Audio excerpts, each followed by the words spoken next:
Bonjour, c'est Christelle de Cut It Out Design. Aujourd'hui, je vais vous montrer comment télécharger un dossier sur un site et si c'est un zip, comment extraire les fichiers qui sont à l'intérieur du dossier.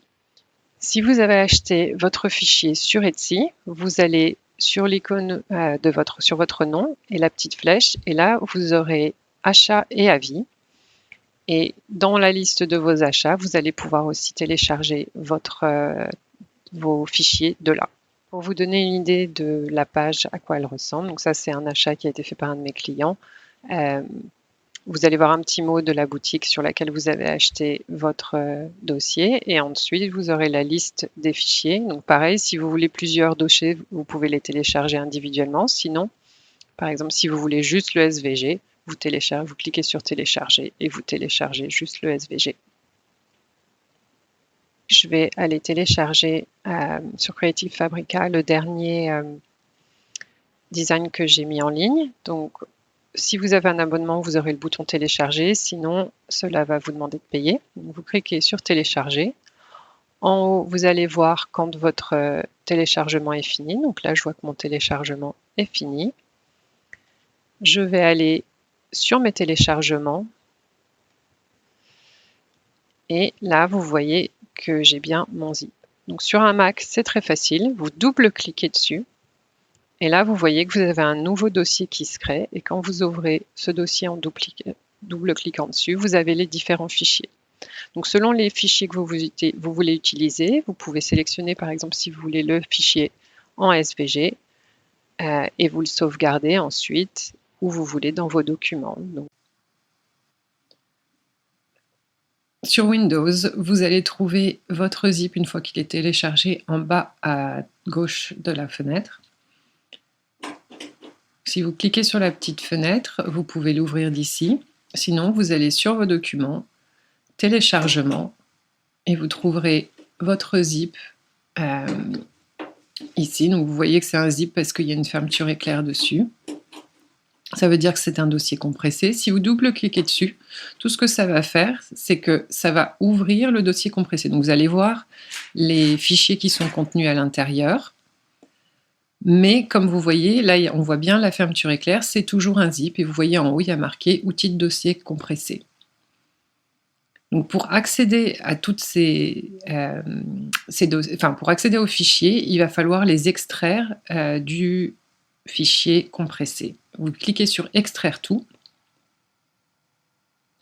et ensuite on va vous proposer de les sauvegarder quelque part. Donc vous cliquez sur parcourir, vous choisissez où vous souhaitez les sauvegarder. Moi je vais les laisser dans mes téléchargements. Donc cliquez sur extraire. Et donc une nouvelle fenêtre s'ouvre avec les documents. Vous voyez que ce n'est plus un fichier compressé puisqu'il n'y a plus la petite fermeture éclair sur le dossier. Alors vous voyez là ici, le fichier SVG est une page internet, apparaît comme une page, là parce que j'utilise Google Chrome. Donc vous voyez Chrome, HTML document, pour vous ça dira peut-être autre chose. En fait c'est parce que si vous n'avez pas de programme faisant des SVG comme Inkscape ou Illustrator, votre ordinateur ne reconnaît pas ce type de dossier. Donc vous inquiétez pas, c'est bien un fichier SVG, malgré le fait que ça apparaisse comme une page internet.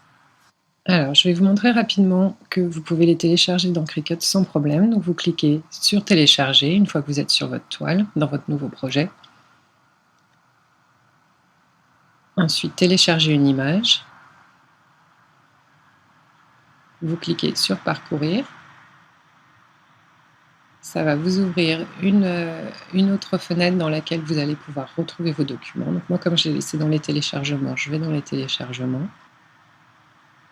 Je vais sur mon fichier et je vais prendre donc, ce qui apparaît comme une page internet. Ça va s'ouvrir, vous voyez bien que c'est une image de découpe. Vous cliquez sur télécharger. Ensuite, vous le sélectionnez, ajoutez à la toile. Et donc, sur le côté, là, vous voyez bien que tout est affiché correctement. Vous avez les différentes couche de découpe. Donc là, si vous voyez, quand vous sélectionnez la personne, donc je vais mettre les couches en noir qui sont en blanc pour que vous voyez bien, vous avez bien toutes vos lignes de découpe. Donc c'est bien un fichier SVG, même si ça apparaît pas comme tel sur votre ordinateur. Alors parfois, j'ai eu le problème avec une cliente qui n'arrivait pas à télécharger et tout ce qu'il suffit de faire, c'était de renommer et à la fin du nom du fichier, de rajouter .svg. Et après, elle n'a eu aucun problème pour télécharger son document dans Cricut Design Space. J'espère que ce tuto vous aura aidé. Si vous avez des questions, n'hésitez pas à les mettre dans les commentaires. Merci.